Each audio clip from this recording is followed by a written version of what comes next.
Hello दोस्तों, कैसे हैं आप सब लोग। आज हम बात करेंगे हस्बैंड वाइफ के रिलेशनशिप को कैसे बेटर बनाया जाए।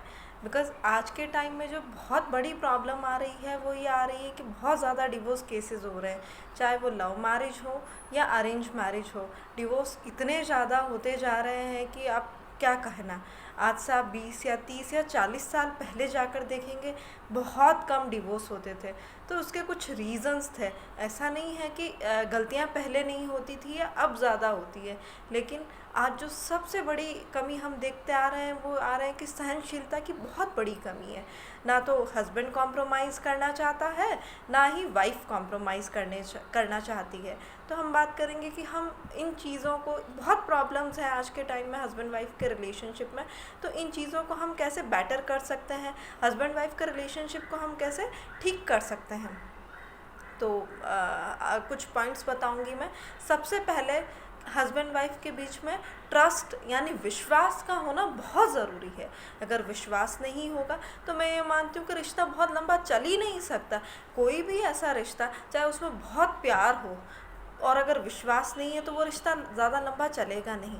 और हम जिसको शायद प्यार समझ लेते हैं वो प्यार प्यार होता ही नहीं है, वो सिर्फ़ और सिर्फ हमारा निहित स्वार्थ होता है। वरना प्यार तो हम सिर्फ भगवान से कर सकते हैं, इंसान से शायद ही कोई किसी से ऐसा प्यार कर सकता है।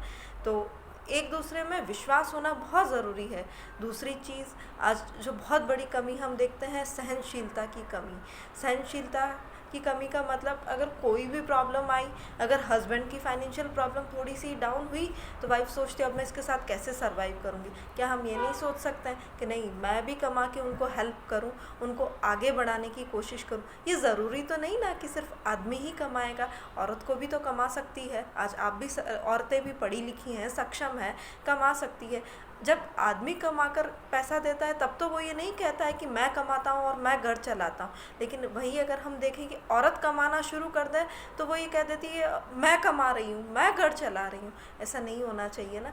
आदमी भी, औरत और आदमी जब बराबर हैं तो कमाने में भी तो दोनों को बराबर होना ही चाहिए।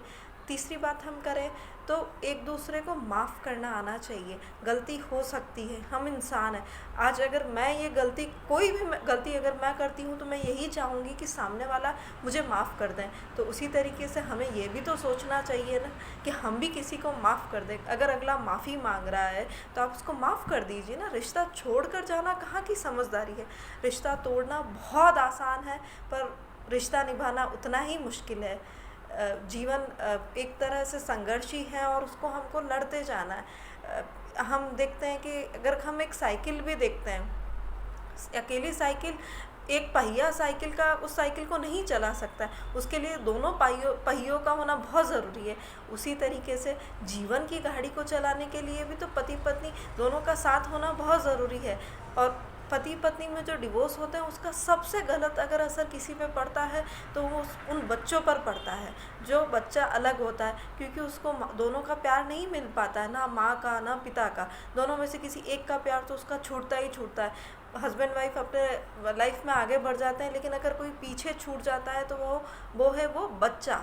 तो इसलिए मैं ये कहना चाहती हूँ कि जहाँ तक कोशिश हो, हमको ये कोशिश करनी चाहिए कि हम हमारे रिश्ते को बनाए रखें। गलतियाँ सबसे होती है, माफ़ करना आना चाहिए। दूसरी चीज़, एक दूसरे में विश्वास का होना बहुत ज़रूरी है।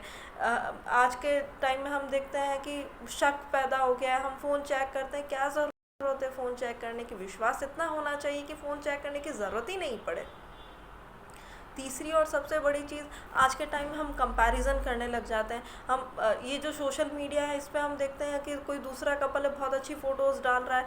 आजकल लोग बहुत टूर्स पे जाने लग गए हैं, तो वाइफ कंप्लेन करने लग जाती है कि मुझे भी घूमने जाना है। ये कंपैरिजन का बड़ा दिखावे का ज़माना हो गया, तो हमको दिखावे से बचना चाहिए। कंपैरिजन हम नहीं कर सकते हैं। अगले की आर्थिक स्थिति अलग है, हमारी आर्थिक स्थिति अलग है, तो हमें अपनी स्थिति को देखकर चलना है। अगर कंपैरिजन में पड़ जाओगे तो शायद जीवन में कभी आगे नहीं बढ़ पाओगे और रिश्ता ही ख़राब करोगे। तो बेटर है कि हम कंपैरिजन से बचें। तो कैसा लगा आपको आज का मेरा वीडियो, आप ज़रूर बताइएगा। अगर आपके भी कोई क्वेश्चंस हैं, आप भी किसी भी मैटर में कोई भी सलाह चाहते हैं, तो आप कमेंट बॉक्स में कमेंट कर सकते हैं। तो नेक्स्ट वीडियो हम उसी टॉपिक पे बनाएंगे। अगर आपको मेरे वीडियोस अच्छे लग रहे हैं तो आप प्लीज़ मेरे चैनल को सब्सक्राइब करें, लाइक करें एंड शेयर करें। Thank you.